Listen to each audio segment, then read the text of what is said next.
তারেক জিয়া দেশে ফেরার পর শরীফ ওসমান হাদির ঘটনায় নতুন মোড় আমরা লক্ষ্য করছি। কারণ ইনকিলাব মঞ্চ তারেক জিয়ার দেশে আসা উপলক্ষে তাদের কর্মসূচি কিছুটা সাসপেন্ড করেছিল, স্থগিত রেখেছিল। তারেক রহমান দেশে আসুক, তারপরে আমরা শুরু করি। তারেক রহমান দেশে এসেছে, ইনকিলাব মঞ্চ শাহবাগ অবরোধ করেছে। ইনকিলাব মঞ্চের এই শাহবাগ অবরোধ তাৎপর্যপূর্ণ। বাংলাদেশে ওসমান হাদির ঘটনা নিয়ে দ্বিতীয় সাগররুনি নাটক শুরু হয়েছে। কারণ এই ঘটনা এমন কেউ ঘটিয়েছে যার নাম প্রফেসর ইউনূসও নিতে পারছে না। প্রফেসর ইউনূসও যে জায়গায় অসহায়, নিরুপায়। এনসিপির একাধিক নেতা অলরেডি প্রকাশ্যে বক্তব্য দিয়েছে, রাষ্ট্র এর সাথে জড়িত। আপনি চিন্তা করেন যে ইউনূস সরকার এখন রাষ্ট্র, হাসিনা রাষ্ট্র পালিয়েছে, ফেসিবাদী রাষ্ট্র পালিয়েছে, এখন বাংলাদেশ রাষ্ট্র। আমরা 5 আগস্ট স্বাধীন হয়েছি দাবি করি, অথচ রাষ্ট্র হত্যা করেছে বলা হচ্ছে। কেউ কোনো মুখও খুলতে পারছে না, কোন কুল কিনারা আমরা পাচ্ছি না। তো এই রহস্যময় বাস্তবতায় ইনকিলাব মঞ্চের শাহবাগ অবরোধ তাৎপর্যপূর্ণ। তারা খুব সহজে ঘরে ফিরে যাবে এটা না। আমি যে কথাটা আগেও বলেছি, ওসমান হাদির রক্ত বাংলাদেশে কথা বলবে, বাংলাদেশে নতুন পথ নির্দেশ করবে, বাংলাদেশের ভবিষ্যৎ নির্ধারণ করে দিবে। এখন জাস্ট সিম্পল অনেক কারণে শাহবাগ অবরোধ করা হয়, কিন্তু এই শাহবাগ অবরোধ করা সম্পূর্ণ ভিন্ন। কারণ ইনকিলাব মঞ্চের নেতা নেত্রীরা, ঝুমা, জাবের যারা আছে, ওরা সবাই বলছে যে কি এমন ঘটেছে যে ইউনূস নিজেও নাম নিতে পারছেন না, যে সরকার প্রধান অসহায়, তিনি মুখ খুলতে পারছেন না। হোয়াট হ্যাপেন্ড, এই প্রশ্ন বারবার বলছে। এবং শহীদ ওসমান হাদির জানাজায় ইনকিলাব মঞ্চের সদস্য সচিব স্পষ্টভাবে বলেছেন, সরকারের মধ্যে বা মিলিটারি ইন্টেলিজেন্সের মধ্যে ঘাপটি মেরে থাকা আওয়ামী লীগ, তাদের বিরুদ্ধে অবস্থান নিতে হবে। ফেসিবাদের দোষর, ভারতের দালাল, এটা আছে। এখন সেই ঘাপটি মেরে থাকা গোয়েন্দা কারা? যে গোয়েন্দাদের নিয়ে ইউনূসও কথা বলতে পারছে না, যে গোয়েন্দারা ওসমান হাদিকে হত্যা করছে, সামনে আরো অনেকে হত্যা করবে, আমাদেরকেও হত্যা করতে পারে। এগুলো we don't care for that, whatever. দর্শক, এখানে ইনকিলাব মঞ্চ বুঝে শুনে এটার বিহিত করার জন্য, দফারফা করার জন্য শাহবাগ অবরোধ করেছে। ইনকিলাব মঞ্চ ছোট্ট একটা কালচারাল অর্গানাইজেশন, কিন্তু ঘটনাটা ঘটবে মূলত সেই শাহবাগের মতো। 2013 সালের যে শাহবাগ কিছু লোক শুরু করেছিল, পরবর্তীতে আওয়ামী লীগের পৃষ্ঠপোষকতায় সেই শাহবাগ বাংলাদেশে একটা ইতিহাস, বাংলাদেশে পলিটিক্যাল ডিসকোর্সের পার্ট অ্যান্ড পার্সেল। এখন ইনকিলাব মঞ্চের সাথে ফ্র্যাঙ্কলি স্পিকিং জামাত আছে, শিবির আছে, ভারতের আধিপত্যবাদের বিরুদ্ধে আরো যত শক্তি আছে, এনসিপিও আছে। আর জামাত, শিবির, এনসিপি, চরমনাই এখন তো প্রায় একই লাইনে। আরো বিখাসাতান বললে জামাত, শিবির, ইনকিলাব মঞ্চ, চরমনাই, এনসিপি সবাই ঐক্যবদ্ধ। তো এই জায়গায় মূল বিপদটায় পড়বে মূলত বিএনপি। কারণ ইউনূস যদি ওসমান হাদির হত্যাকারীদের ট্রেস করে এবং তার বিচার করে, যদি সাহস করে বাধা বিপত্তি অতিক্রম করে, ওই আয়নাগর ভিজিটের মতো, আয়নাগর ভিজিট করতে দিবি না কত কিছু, এক পর্যায়ে সব বাধা বিপত্তি অতিক্রম করে প্রফেসর ইউনূস আয়নাগর ভিজিট করেছেন। তো ওইরকম যদি সব বাধা বিপত্তি অতিক্রম করে প্রফেসর ইউনূস আয়নাগর ভিজিটের মতো শরীফ ওসমান হাদির হত্যাকারীদের মুখোশ খুলে দেন, তাহলে এক্সিস্টিং যে কাঠামো, যে সেট আপ নিয়ে তারেক রহমান এসেছেন বাংলাদেশে, ওই সেট আপ ভেঙে যাবে।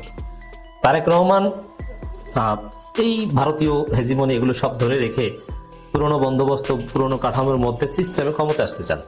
জনগণের ভোটে না, জনগণের ভোটে যে সম্ভব না এটা জানেন। কোনো এই তলে অথবা পিছনের দরজা দিয়ে অবৈধভাবে ক্ষমতা আসার কোনো ইচ্ছা যদি তারেক রহমানের না থাকতো, তাহলে তিনি দেশেই আসতেন না। কারণ আমরা এই কথাটা আগে থেকেই বলেছি যে প্রধানমন্ত্রী হওয়ার গ্যারান্টি ছাড়া তারেক রহমান দেশে আসবেন না। তাই গ্যারান্টি তো দিল্লি দিয়েছে, আর দিল্লির সেই কাঠামো এখনো অনেকাংশে বহাল আছে। অবশ্য এটার অবস্থা হচ্ছে কাকের মতো, যে কাক কথিত আছে, ইটস নট সায়েন্টিফিক্যালি প্রুভড, যে কাক যখন একটা সময় গ্রামে গঞ্জে মানুষ সাবান দিয়ে গোসল করত এবং তার পুকুর ঘাটে, খালের পারে, নদীর পারে গোসল করতো। এখন অবশ্য সেই পুকুরে গোসল, খালে গোসল করার কালচার সম্ভবত নেই, আমি যতদূর জানি। আমি দেখিনি, বা গ্রামে তেমন একটা যাওয়া হয় না। আর যতটুকু গ্রামের সাথে কানেক্টেড, তাদের মধ্যে আমি দেখি না পুকুরে গোসল কেউ করে কিনা, খালে গোসল, নদীতে গোসল, এগুলো হারিয়ে গেছে। তো সেই জায়গায় কাক ওইখান থেকে সাবান নিয়ে তাল গাছের উপর রাখার সময় চোখ বুজে রাখে। কেন চোখ বুজে রাখে? সে ভাবে যে পৃথিবীর কেউ দেখে নাই, শুধু আমি দেখেছি। অবস্থাটা হচ্ছে এখন এইরকম। তো দর্শক, খবর হাদি হত্যার বিচার দাবিতে শাহবাগ অবরোধ। ইনকিলাব মঞ্চের আহ্বায়ক ও শহীদ শরীফ ওসমান হাদি হত্যার বিচারের দাবিতে শাহবাগ অবরোধ করেছে ইনকিলাব মঞ্চ। এতে ইনকিলাব মঞ্চের নেতাকর্মীদের পাশাপাশি সাধারণ শিক্ষার্থীরা জনতা যোগ দেন। এইটাই ঘটনা। এই জায়গায় খেলা হবে। ইনকিলাব মঞ্চ ছোট্ট একটা কালচারাল অর্গানাইজেশন, কিন্তু জামাত মহাসমাবেশ করবে। ইনকিলাব মঞ্চের সাথে সাধারণ শিক্ষার্থীরা পার্টিসিপেট করছে। এখনো ওসমান হাদির জন্য তার কবর জিয়ারত করতে যেভাবে মানুষ আসছে এবং কান্না করছে, মানুষ ব্যাপকভাবে আসছে। এবং গণজাগরণ মঞ্চে যেরকম সেই 13 সালে কিছু লোক তো প্রথমে বিপদগামী হয় না বুঝে এসেছিল, মুশফিকুর রহিম, মাহমুদুল্লাহ রিয়াদরাও এসেছিল, মির্জা ফখরুলও গিয়েছিল, অনেকে পরে অনুতপ্ত হয়েছে, চরমোনাইর লোকজনে গিয়েছিল, যে পরে অনুতপ্ত হয়েছে। কিন্তু এবারের যে শাহবাগ ইনকিলাব মঞ্চের, এই শাহবাগে মানুষ যাবে মুক্তির অপেক্ষায়। কিসের মুক্তি? ভারতের আধিপত্যবাদ থেকে মুক্তি। কি সেই ভারতের আধিপত্যবাদ? কেমন দেখতে? সেটা দেখতে এমন যে ওসমান হাদিকে হত্যা করা হয়, কিন্তু কারা হত্যা করেছে তার নাম ইউনূসও বলতে সাহস পান না। হত্যাকারী কোথায় কি কোনো ট্রেসই দিতে পারে না, শুধু ধামাচাপা। স্বরাষ্ট্র উপদেষ্টা পদত্যাগ করবেন না থেকে যাবেন, ইউনূস নিজেও জানেন না। এই যে আধিপত্যবাদ, কিভাবে আমার দেশকে নিয়ন্ত্রণ করা হচ্ছে, আমার দেশের সার্বভৌমত্বকে প্রশ্নবিদ্ধ করা হচ্ছে, দেখেছেন?